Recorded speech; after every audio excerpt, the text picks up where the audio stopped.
she's a wonderful singer, but she has a very interesting story. I'm going to just say this much about it. When she was a child, she was diagnosed with autism. And, that's a very isolating experience. So when I sat down and started talking to her about the show she wanted to do, she fully formed, shared with me the most beautiful story about how she wanted to do a show of Disney music. Because as a child, it was Disney music that sort of reached into her and gave her a pathway out of herself and able to connect with other people.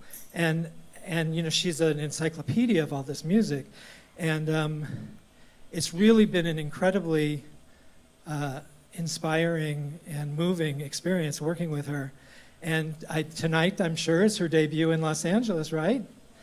And I'm very thrilled to share with you Katrina Aguilar.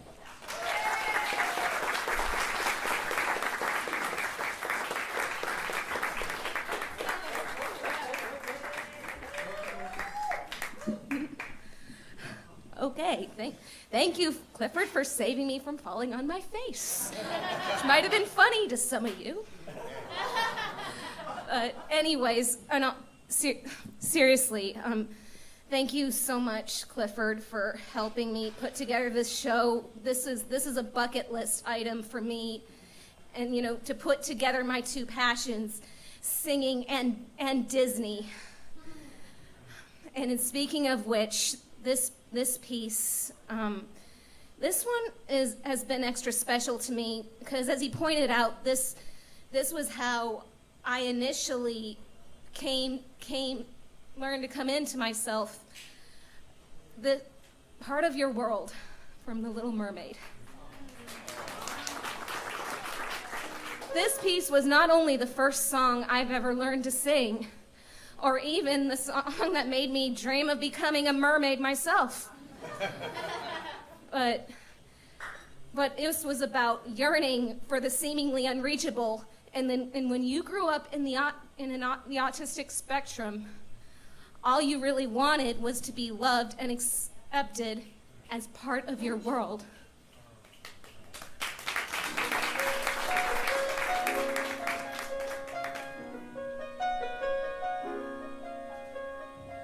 Look at this stuff, isn't it neat?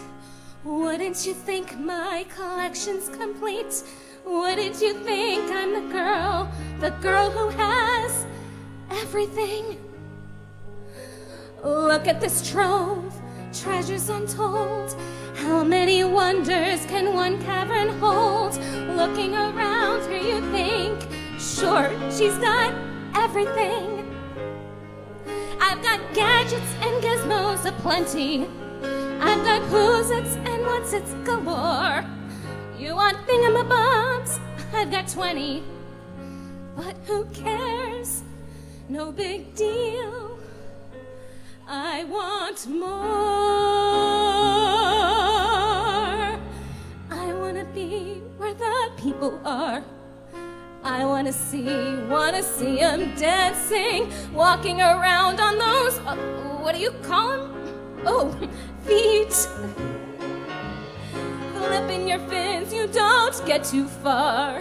Legs are required for jumping, dancing, strolling along down the, what's that word again? Street. Up where they walk, up where they run, up where they stay all day in the sun, wandering free. Wish I could be part of that world. As isolating as living with autism can be, years I've spent in missions have opened my eyes to what you might call real outcasts. So much I've seen. Families in Honduras abandoned and neglected by their own country. Children in the inner cities, parents with their parents lost to drugs and alcohol.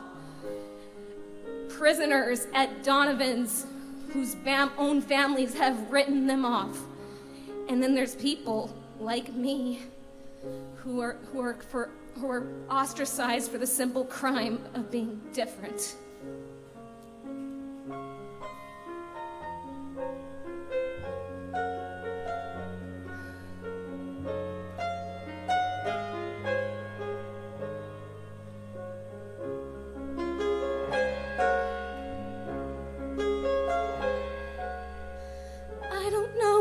can hear me, or if you're even there. I don't know if you would listen to a gypsy's prayer. Yes, I know I'm just an outcast. I shouldn't speak to you. Still I see your face and wonder, were you once an outcast too? God help the outcasts, hungry from birth. Show them the mercy they don't find on earth. Lost and forgotten, they look to you still. God help the outcasts, or nobody will.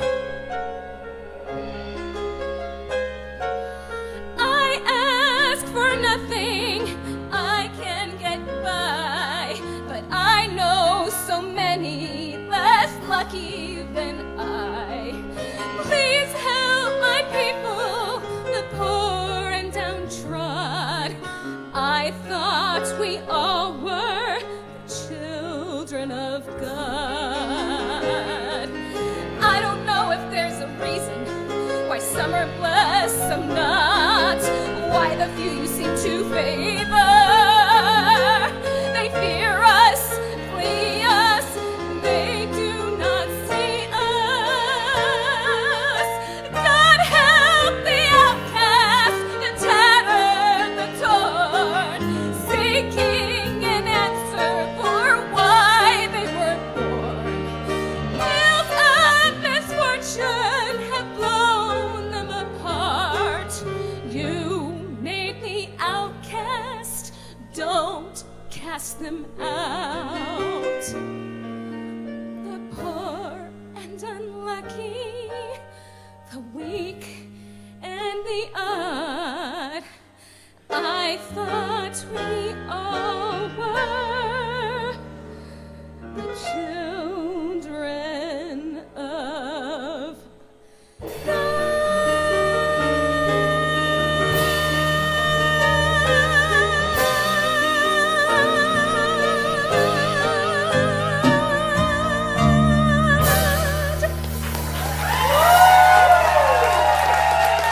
Katrina Aguilar! Katrina Aguilar! That was so beautiful, Katrina. Katrina Aguilar. Yay! And I love your hat. Thank you. It makes me want to go to Disneyland. Oh, me She too. has an entire wardrobe of those. Oh my God. So where did you two meet? Oh, Well, okay. go ahead, Katrina.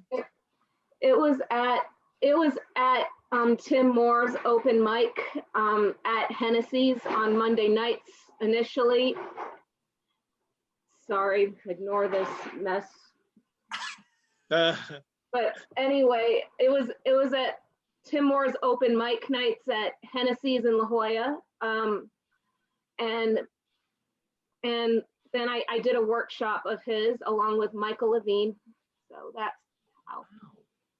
So yeah, David, I started about a couple of years ago, 2-3 years ago now, at the invitation of Tim Moore, who's the guy who promotes a lot of a nightclub cabaret stuff in San Diego. I started going down to San Diego and having little classes and bringing shows occasionally or whatever, and worked with a few different people. And I crossed paths with Katrina, who would come and sing at this open mic occasionally. And I always found her so interesting. And there were maybe about 10 or 15 people that I was working with down in San Diego on a regular basis. And I used to always go over to say hi to Katrina and her father and hope that maybe one day we might work out being able to do something together. And my friend Michael Levine, who I think you probably know, Oh, Michael, yeah. of course, yeah. wonderful. He's a big New York musical director who's one of my closest friends, also one of Steven Brinberg's closest friends. And so Michael and I Michael would come to town. He lives in New York, but he would come to LA every now and again, and then we'd go to San Diego and have a little class. So we put together a class, and then that class would perform at a really cool club in San Diego that sadly is not there anymore. They did not survive the year-long pandemic, but it was a really cool little, it was as close to a New York nightclub as you could get in San Diego. Yeah. And Katrina, I'm telling you, just like blossomed like a rose in the class and in that showcase. Right. And she just blew everybody away, and which led to she and I working on a show together, which was an idea that she had, and I helped her sort of shape it and put it together. And the show's called Part of Your World. Yes, go ahead, Katrina, talk a little bit about that. Part of Your World is basically my life story collaged with Disney music, but specifically, growing up on the autistic spectrum and a lot of the sort of ups and downs that came with it all. And so all the songs in the show are Disney. Yes, from Disney movies. I love that. I'm a huge Disney. I can't wait till we get out of this pandemic because there's so many shows I want to see, and yours is one of them. Thank you very much. Oh, yeah. It even transcends like just a normal entertainment because, as Katrina said, she had been diagnosed with autism as a child. So she lived a life a certain way, and it was the movies of Disney and the music of those movies from Disney that sort of gave her a connection to reaching out of herself, like kind of escaping her isolation and, reaching out, being able to communicate, to connect more.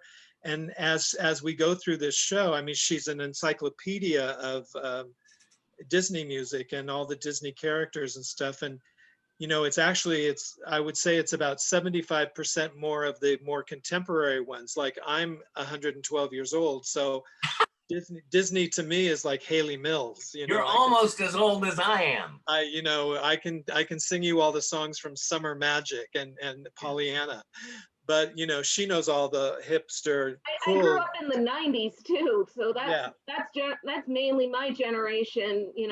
Plus, like everyone else, I mean, we all grew up with Snow White and Cinderella, and and whatnot, and so. I mean, hence that's why it's part of your world because Little Mermaid was technically it's 1989, but that was like the main one. I grew up with, and I mentioned this in the show. I mean, that was the first Disney movie princess I fell in love with. That was the first. Part of Your World was the first song I ever sung at an audition when I was in my early teens. Wow. And I mean, so it's like, it's just about everything. That's so interesting that you said that's the movie that really first hit you. I mean, the first movie I ever saw in a theater was Peter Pan, Disney's Peter Pan. And then I was thinking, okay, what song was that? You can fly, you can fly. I was like, and I always wanted to, maybe that's because I was a bird in a last life or something, I don't know. But it's interesting how Disney is everybody loves Disney. I mean, especially people right now, they're buying Disney stock like it's candy. Disney Plus. Well, yeah. So I wanted to just mention. I mean, I got a song in my show from there too, and it's the opening credits piece, Oh my God! What that? And it's what song is that? The Second Star to the Right. Oh my God! Okay, now I really have to see your show. This is gonna be great. Yeah, and one thing to note, I mean, I'm jumping topics if you don't mind. That's okay. You should see me at my therapist. I go like boom, boom, boom all over the place. Yeah, well, the thing with, the most important thing to note with, the Little Mermaid altogether was, I couldn't talk at all till I was 5. I was nonverbal. And it wasn't until, it wasn't until Little Mermaid, I started to talk, and that's literally all I could physically talk about. What So in do a sense, you think it was something with that piece with the Little Mermaid that's made you more verbal? I'm not entirely sure I can explain what it was exactly. Maybe it was the music, maybe it was the colors, maybe it was, I can't say I'm 100% sure about what it was about that one specifically. Yeah. That, sort of, but all the same, the Little Mermaid helped me find my voice. Which makes for a very, very powerful show. I'm telling you, I just, it's got a lot of range. It's got a lot of comedy, a lot of different sides. There's going to be some new pieces. Oh, Yeah. when you come back. Was that the time during Little Mermaid when you realized you first wanted to sing? No, well, I loved singing, but I didn't know I could sing till I was about 12 or 13, and it was in middle school choir. Right. Well, I read that you traveled all over the world. Yeah. After my high school graduation, I was part of it was technically a high school through 21 band and choir group called The Sound of America that toured Europe and went to like 6 different countries in the course of 1 month. Yeah. And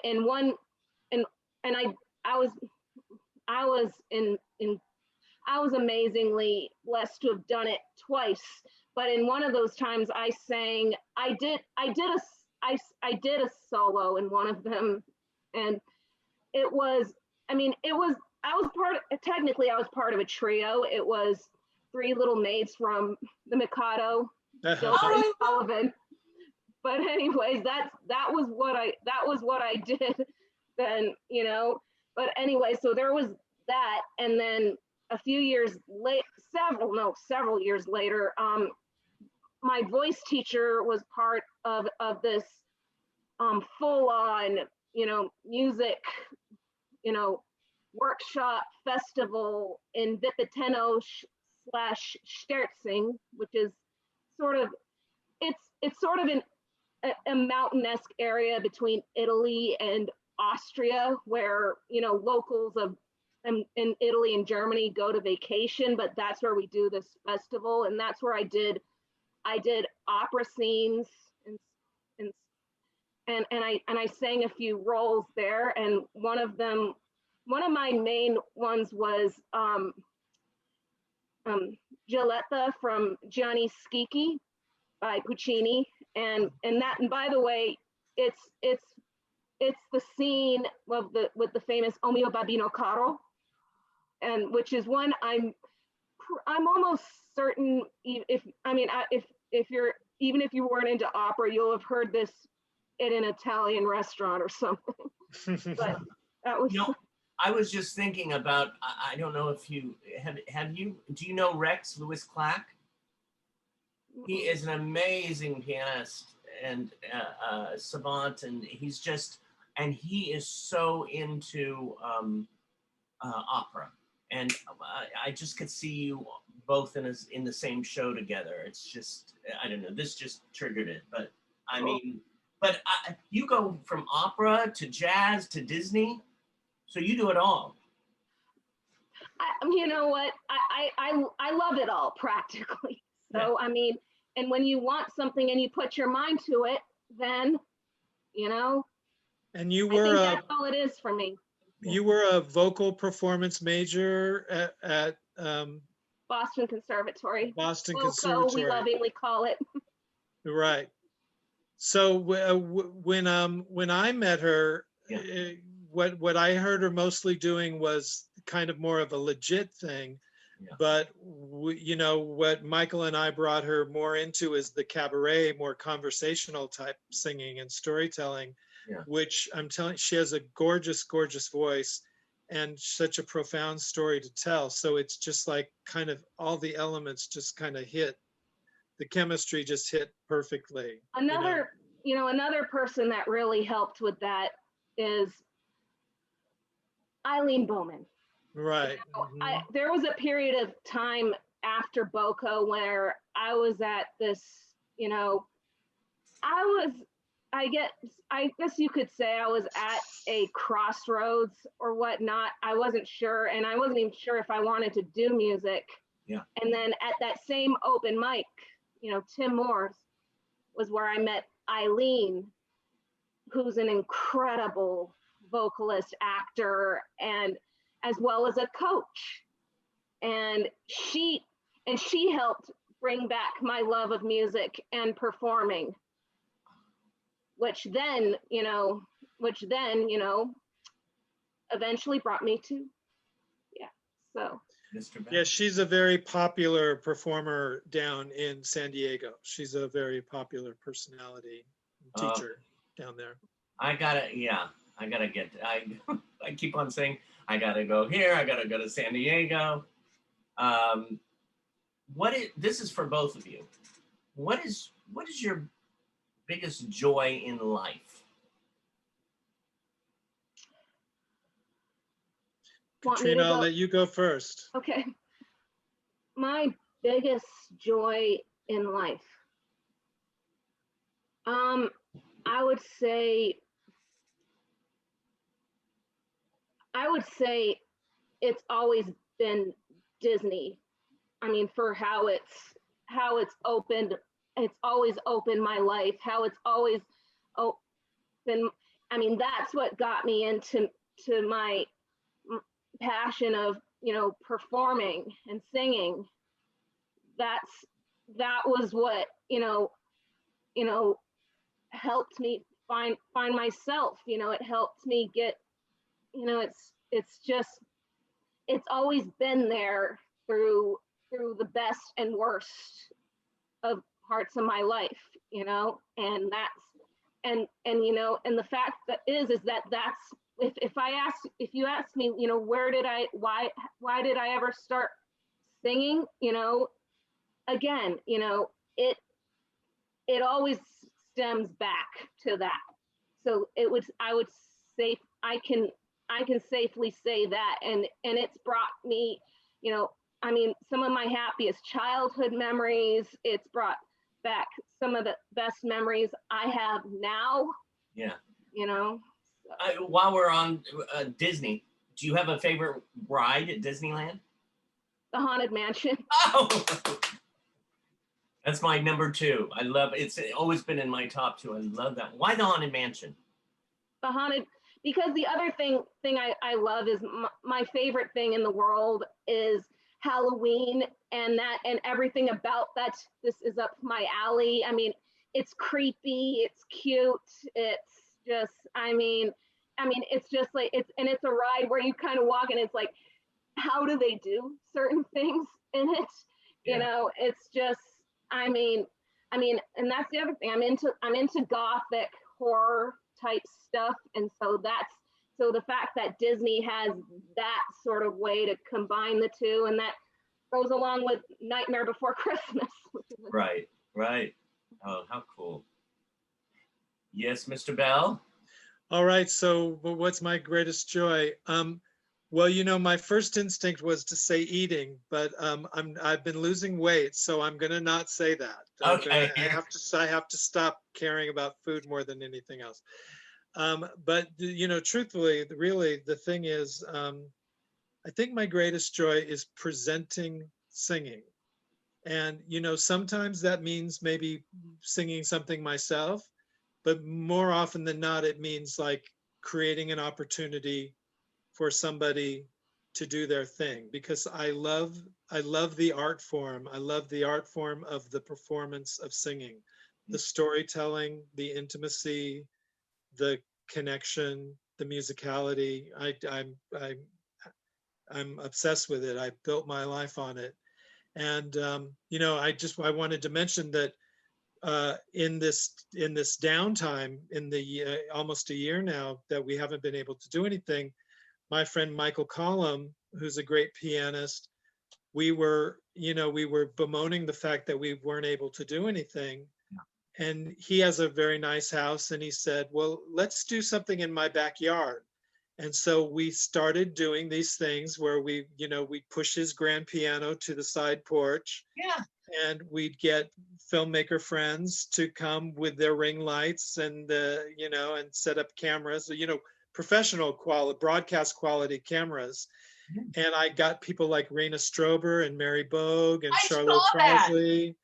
And we're getting ready to film our next one next week with Julie Garnier, Alex Mohajer, and Katrina. So I'm so excited. We're going to do it this week, and then it'll be online in about 2 or 3 weeks after that. It takes a while to edit them. Right, and you're filming this week. We're filming this week, yeah. And well, I loved it. I did see that first one, and it was great. Oh, did you? Oh, good. I did, with Rena, and because Rena actually was she was the second one, but Rena killed it. She's so talented. I'm one of her biggest fans. She's absolutely stunningly gorgeous and hilariously funny and such a great singer. I couldn't love Rena more. I think she's amazing. But I was just thinking, when all else fails and I'm tied down to the ground and there's nothing I can do in my life, I thought Michael and I were like, we have to be able to put up a song. We just have to create an opportunity to put out songs.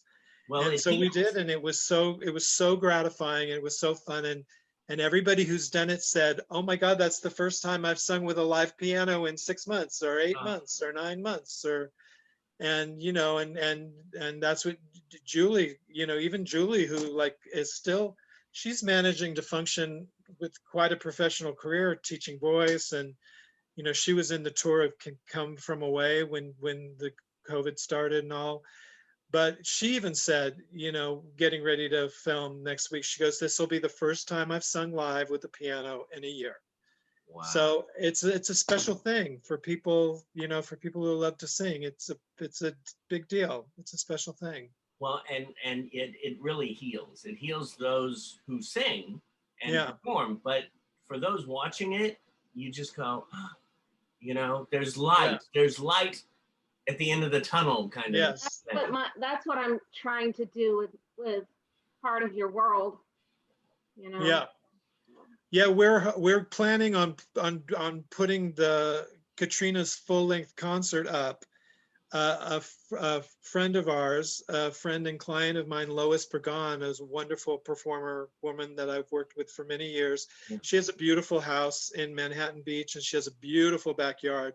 So we had had her show, which actually was the show we were planning to do on March 15th, the night that we first got the plug pulled on us. Yeah. And so we had been aching to try to put the show up. So we filled her backyard with twinkle lights and got professional cameras and got an invited audience. And we filmed her show a few months back.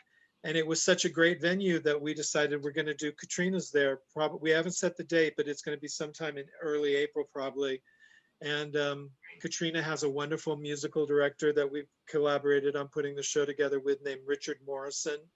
And the two of them together are, they're peers in age, and so their Disney references of what they grew up with together is so hilarious. They each know those movies inside and out, and it's always so fun to rehearse with them. But we're going to get a new concert version of Katrina's show filmed, hopefully in about a month. So hopefully that'll be online sometime. We'll see how Richard and I are in about a month. Yeah. But that's the plan. We're working on it. That's the plan. That's the plan. Yeah. This is a question to both of you. There are a lot of students at Performing Arts Studio West who are actors, dancers, musicians, singers. We have over 100 now. what would you tell them? How would you say, hey, you can go out there and do this? What would you say to them about if they have a dream, how to achieve it? I guess all you can say is, you know, you just have to put your foot in the water.